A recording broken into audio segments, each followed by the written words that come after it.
स्पिरिच्युअलिटीकडे बघताना ना आपल्याला काय वाटतं, हे मला आता जंगलात जायला जमणार नाही रे बाबा, मला हिमालयात नाही नाही नाही हिमालयात जायचंच नाही आहे, तिथेच नॉलेज बदलून राहायचंय, एवढा फरक पडतो.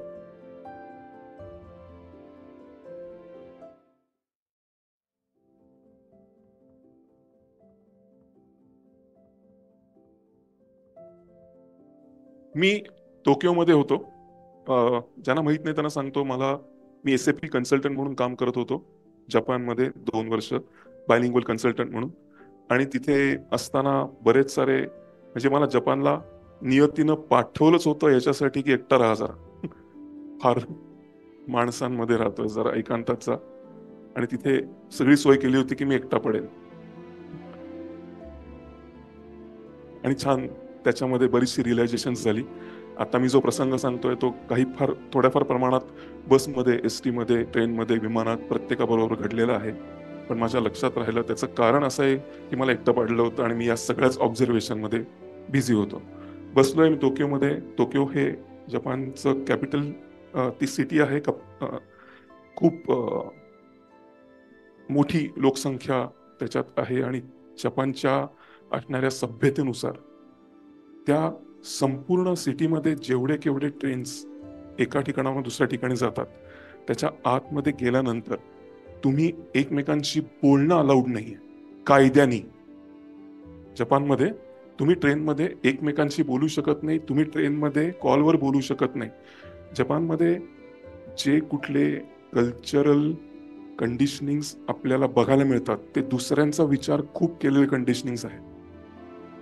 त्यामुळे जर तुम्ही बोललात, शेजारच्याला झोपायचं असेल, शेजारच्याला शांतता पाहिजे असेल, तर त्याचं काय होईल म्हणून कायदाच केलाय. आणि अशा ठिकाणी मी A पॉइंट B पॉइंट वरती जात असताना मी एका ठिकाणी बसलोय, आणि अशी 4 मुलं, म्हणजे साधारण 2 वर्षाचा, 2.5 वर्षाचा, 4 वर्षाचा, 6 वर्षाचा आणि एकदम 10 वर्षाचा, 12 वर्षाचा, असा 4 मुलं एकदम मेट्रो स्टेशन मध्ये, ट्रेन मध्ये बसली, उड्या मारायला लागली. ती अशी पाचोळ्यासारखी पळायला लागली इकडे तिकडे, आणि आरडाओरडा. म्हणजे हे लक्षात घ्या, मी बॅकग्राऊंड जी दिली ना ते ह्याच्यासाठी दिली की जपानमध्ये हे अपेक्षित नाही, नाही हा गुन्हाच मानला जातो, असं नाही चालत. आणि सगळे ट्रेन मधले एकमेकांकडे बघतात, मी पण त्यांच्याकडे, ते पण माझ्याकडे बघतात की हे चाललंय काय. आणि त्याच्यानंतर एक असा माणूस आला, आणि माणूस येऊन असा बसला, असा माणूस आला आणि असा बसला, असा बसला. ती 4 मुलं त्याचं लक्ष वेधून घेतात. आम्ही काय करतो, आम्ही बघ कसं इथे चढलो, आम्ही बघ त्याच्या डोक्यावर बसून त्याच्या केसांना कसं ओढलं, आता तो रडतोय, आता मला याला नाव सांगायला तो वडिलांकडे आला. वडील आहे ते नंतर कळलं.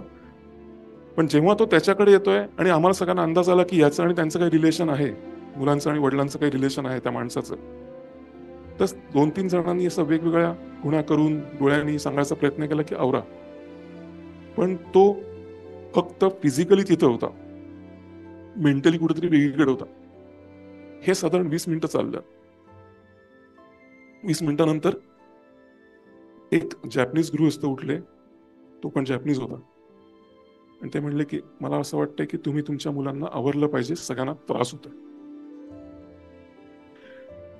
त्यांनी एकदम मान वरती काढली. आत्ताच जिवंत झाल्यासारखे एक्सप्रेशन्स होते त्याचे, आत्ता जिवंत झाल्यासारखे. असं बघितलं आजूबाजूला. मी म्हणलं हो, जॅपनीज मध्ये.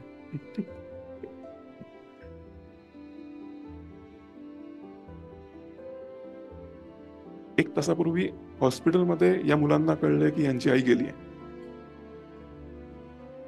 आणि मला आता हे माहिती नाही की यांना मी आयुष्यभर कसं सांभाळणार, कारण हे सगळं आई करायची. आणि अजूनही मला तो धक्का खरा वाटत नाहीये, पण तुमचं बरोबर आहे, मी त्यांना सांभाळलं पाहिजे. सगळं चित्रच पालटलं. आता सगळे मदतीला उभे राहिले, तुम्ही बसा आम्ही सांभाळतो. मग त्या मुलांना कोणीतरी चिप्स देतंय, मुलांना मांडीवर घेतंय, जॅपनीज सॉंग्स ऐकवतंय, माझ्याकडे आयपॉड आहे तो कानात घालून, जेणेकरून शांत बसतील. काय बदललं? ठिकाण नाही, नॉलेज. स्पिरिच्युअलिटीकडे बघताना ना आपल्याला काय वाटतं, है मला आता जंगलात जायला जमणार नाही रे बाबा, मला हिमालयात नाही नाही नाही हिमालयात जायचंच नाही आहे, तिथेच नॉलेज बदलून राहायचंय, एवढा फरक पडतो. ट्रेन नाही सोडली, फॅमिली नाही सोडली, ट्रेन मधले पॅसेंजर्स नाही सोडले, आणि 360 डिग्री चेंज. आता मदतीला तुम्ही फक्त तुम्हाला सांभाळा, मुलं आमची जबाबदारी. ज्यांच्याबद्दल तक्रार घेऊन हे सगळे आले होते 5 मिनिटापूर्वी, ती जबाबदारी झाली. कशाने? नॉलेज. ठिकाण न बदलता.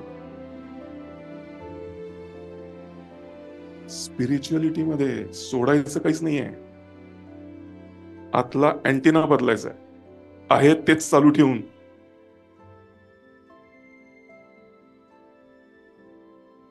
उलट मला जर कोणी सांगायला आलं, गुरुश्री मला ही टेस्ट मिळाली, किती सुख आहे या आयुष्यात, कायमचं केअर प्रोव्हायडर म्हणून मला करून घ्या. नाही, आहे ते चालू ठेवायचं, कशातनच पळून जायचं नाही. केअर प्रोव्हायडर नक्की राहा, पण इथे जे मिळेल त्यातनं पुढची पिढी घडवायची आहे, त्यासाठी घरी असणं आवश्यक आहे.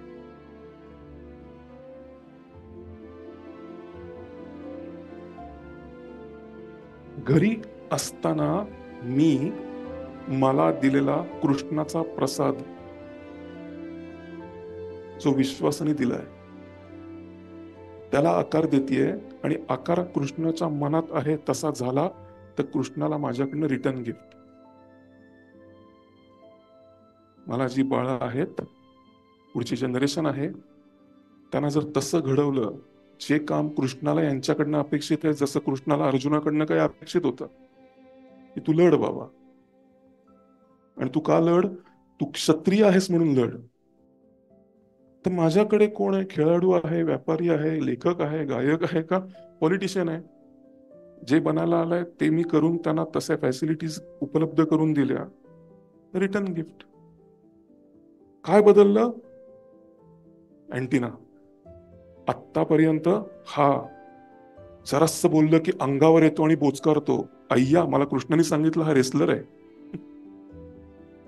आहे त्या ठिकाणी बदललं सगळं. आता मी कुस्तीचा क्लास लावणार, याच्या आधी मी सायकोलॉजिस्ट कडे जाणार होते याला घेऊन. आई ठिकाण नाही बदललं, अँटिना बदलला. अँटिना बदलतो नॉलेजनी.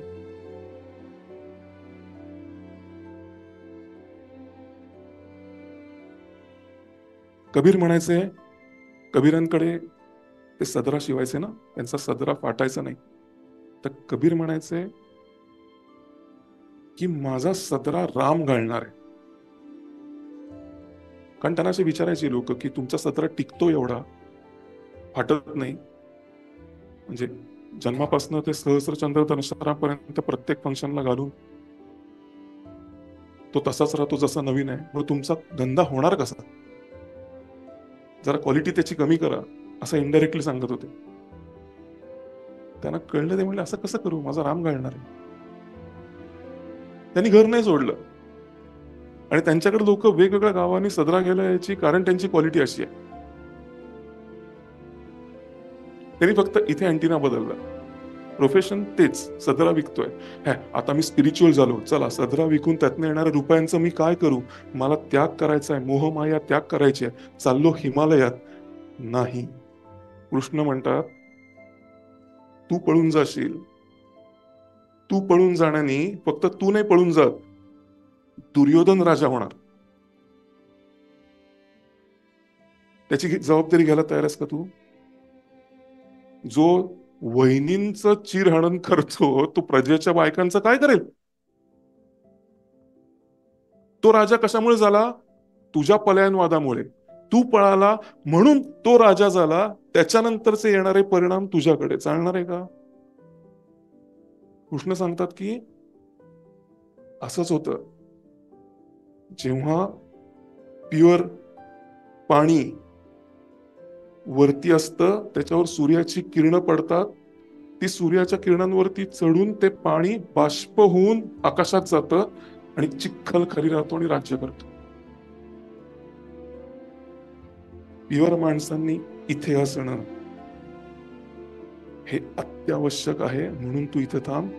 तू राजा झाला. तो म्हणतो मला राज्य नको. मग तू परफेक्ट कॅन्डिडेट आहेस राजा होण्यासाठी, कारण तुला राज्य नकोय. दुर्योधनाला पाहिजे.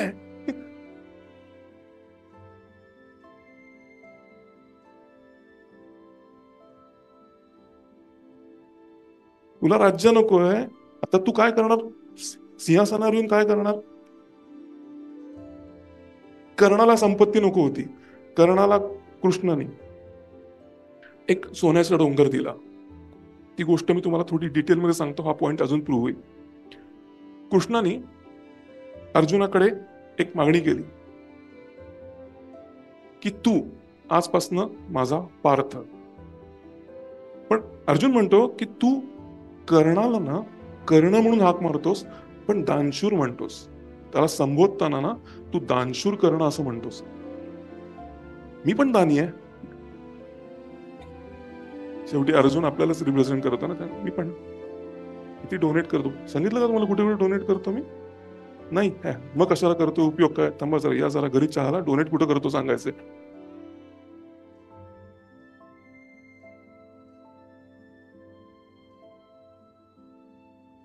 दानशूर कर्णच आहे म्हणला, तू पार्थ. असं का? आज संध्याकाळी एका ठिकाणी भेट. त्या ठिकाणी कृष्ण जिथे उभा होता त्याच्या मागे सोन्याचा डोंगर होता. अर्जुनाला सांगितलं, हा जो सोन्याचा डोंगर आहे तो तुझा. प्रजेत वाट. म्हणलं वा, नक्की. प्रजेमध्ये पुढचे 2 दिवस दवंडी भिडली की असा असा सोन्याचा डोंगर आहे. अर्जुन प्रजेपैकी प्रत्येकाला सोनं देणार आहेत आणि स्वतःच्या हस्ते देणार आहेत. या ठिकाणी इतक्या वाजता, म्हणजे त्यांची जी काही काळ असेल तेव्हाचा, इथे येऊन भेटा. सगळ्या प्रजेनी जमावं. जे उपस्थित असेल त्यांना सोन्याचा तुकडा मिळेल. मोठा समारंभ. प्रजा अशी लाईन लावतीये. अर्जुन देत आहेत, अर्जुनाला आशीर्वाद देत आहेत, आई बहिणी, आणि नमस्कार करतात आणि पुढे जात आहेत. आणि अर्जुन कृष्णाकडे बघून, दिसतंय तुला काय करतोय मी? दानशूर आहे. सगळा समारंभ उरकतो. आता कृष्ण अर्जुनाला घेऊन कर्णाकडे जातो आणि कर्णाला सांगतो, हा जो डोंगर आहे हा तुझा. प्रजेमध्ये वाट. कर्ण म्हणतो चालेल. कर्ण डोंगराखाली उभा राहतो. सगळ्या प्रजेला जोरात ओरडून सांगतो, हा डोंगर मला मिळालाय, पाहिजे तेवढं सोनं घ्या. आणि हा निघून जातो. कर्ण निघून जातो. हा डोंगर मला मिळालाय, पाहिजे तेवढं सोनं घ्या. त्याला क्रेडिट मध्ये पण दान करायची गरज वाटत नाही. कृष्ण म्हणतो म्हणून कर्ण दानशूर. त्याला काहीच नाही ठेवायचंय. गुजरातमध्ये एक भूकंप झाला आणि भूकंप झाला तो कच्छचा जो भूकंप झाला, 3 प्रकारचे माणसं त्यातनं निघाली म्हणजे सायकॅट्रिस्ट नुसार या 3 प्रकारच्या कॅटेगरीज मधली माणसं त्यांना येऊन भेटली. पहिली, आपलं आयुष्य संपलं म्हणून इथंच बसले आणि ते दिवस उठलेच नाही. दुसरे, मी काय दुःखात न जातोय मला माहितीये, त्यामुळे दुसरे काय दुःखात न जात आहेत मला माहितीये, त्यामुळे त्यांना मदत करायला उठले. आणि तिसरे, या शहरात आपलं काही होऊ शकत नाही, आता कामधंद्यासाठी आपल्याला नवीन शहरामध्ये जाणं गरजेचं आहे, म्हणून प्रवासाला लागले. भूकंप सगळ्यांसाठी कॉमन होता. भूकंपामुळेच टेन्शन आलं असतं. 10वीत कमी मार्क मिळाल्यामुळेच कोणी जीव दिला असता. 10वीत कमी मार्क खूप जणांना मिळाले, त्यातले बरेचसे जण जिवंत आहेत. त्यामुळे कमी मार्क मिळाल्यामुळे मी जीव दिला हे तू नाही म्हणू शकत. काय करणार? 12वीत कमी मार्क पडले, मग सिगरेटचं व्यसन लागलं, नाही पटत. समोर जे घडतंय त्याच्यानंतर आज जे घडतंय ते तुझं इंडिव्हिज्युअल प्रोडक्शन आहे. कुठल्याही बाहेरच्या गोष्टींवरती ब्लेम नाही करू शकत. प्रत्येकाचा प्रवास इंडिव्हिज्युअल आहे. म्हणजे काय, प्रत्येक गोष्ट जी समोर घडतीये ना ती त्याच्या बेस नॉलेजनुसार प्रत्येक जण रिॲक्ट करतोय. And you are always right under the periphery of your knowledge. तुम्हाला जेवढ्या अमाऊंटचं नॉलेज आहे ना त्याच्या आतमध्ये तुम्ही काय बरोबर असता.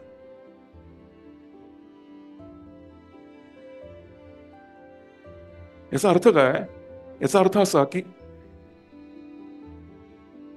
समजा अलकनंदा इकडे आली आणि मला कानात काहीतरी सांगितलं आणि ती कानात काहीतरी सांगतीये हे ऐकून मी तिला म्हणलं 5 मिनिटांनी याच्याविषयी बोलू. ओके. आता अलकनंदाने मला कानात येऊन असं सांगितलं की आत्ताच्या आत्ता घरनं एक कॉल आलाय, तिला निघायला लागतंय. माझ्या नॉलेजनुसार ती जर येतीये आणि मला कानात सांगते तर काहीतरी जेन्युइन असणार. पण ह्याच्यापेक्षा जर कमी नॉलेज असेल तर तो माणूस अलकनंदा कानापाशी काही येते प्लीज डोंट डिस्टर्ब मी म्हणून तिला बाजूला करू शकतो आणि तो हेच जस्टिफाय करू शकतो की माझं हे करणं कसं बरोबर. You are always right under the periphery of your knowledge.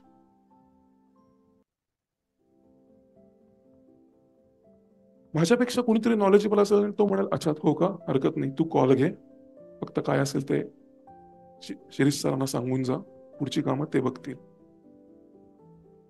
तो 5 मिनिटं पण घेणार नाही माझ्यासारखं. त्यामुळे कधीही बघा ज्या गोष्टीला सिक्युरिटी गार्ड शिपाई डिफेंड करतात ना त्या गोष्टीला कधी एमडी डिफेंड करत नाही कारण त्यांचं नॉलेज वाढलंय.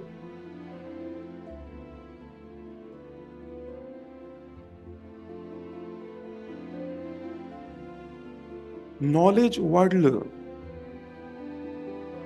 की आपल्या आतमध्ये या जगामध्ये ऑलरेडी घडलेल्या प्रसंगांमध्ये ऑलरेडी घेतलेले बरोबर निर्णय आपल्या पेरिफेरीमध्ये यायला लागतात आणि ते तुमच्या पेरिफेरीमध्ये देण्यासाठी आजच्या सेशनचा घाट आहे.